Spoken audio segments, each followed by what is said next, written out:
Hey Snow, why we don't talk about confidence? I agree, Flo.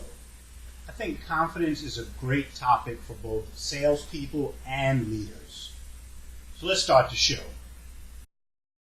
So let me challenge you a little bit here, Flo, and put you on the spot here.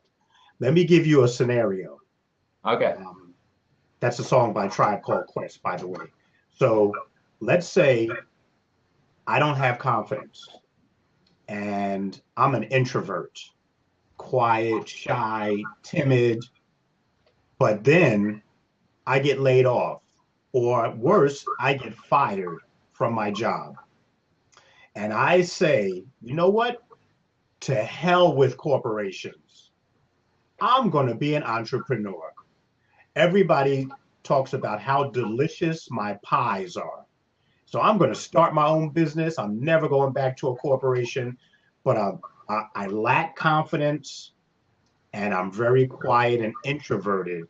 How do I then get started if I don't have the confidence to begin with?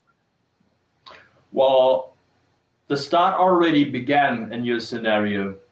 Basically, this guy, this scenario, this person has already decided that he want to do that, and that's where it starts. All that's actually what already required a certain amount of confidence. Okay, Am I let right? me. No, I think you're right. I do want to welcome Christian Abad. Christian, welcome to the show, sir. Please feel free to interject and give us your opinion or thoughts. And if you like, you can even join. We have an open seat available. So welcome, sir. Um, I do agree with you to a certain extent that you got to have some sense of self-esteem, I guess I would say, to get started. But I run into a lot of entrepreneurs who just don't believe in themselves.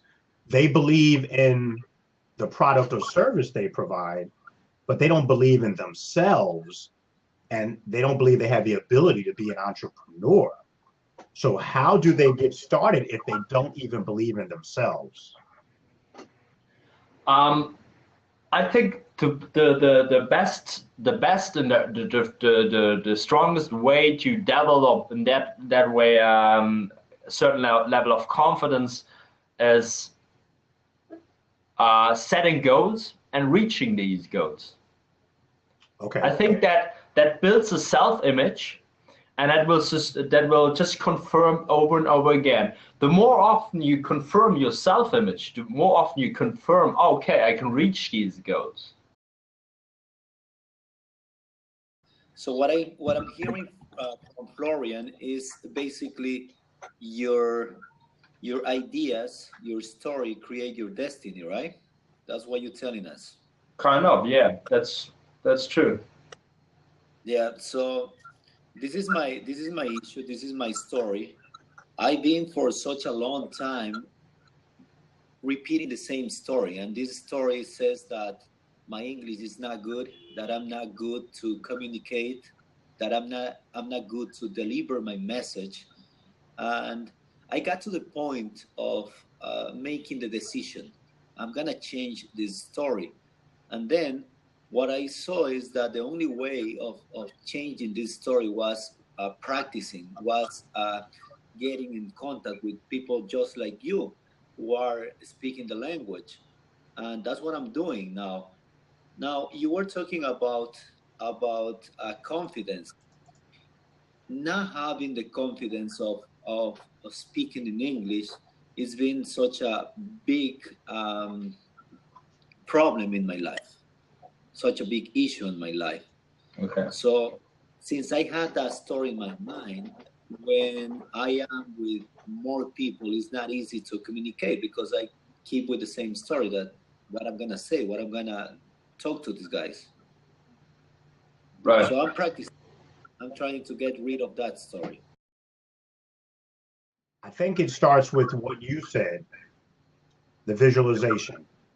I think our visualization comes from the story we tell ourselves, which is what Christian talked about.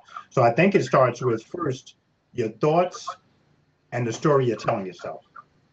If you're telling yourself a negative story, if you're telling yourself you're a loser, you will be a loser. you have to tell yourself the right story. Then I think it moves into now visualize what success looks like for you. If success is making 10 cold calls a day, visualize that. Then Christian said it best.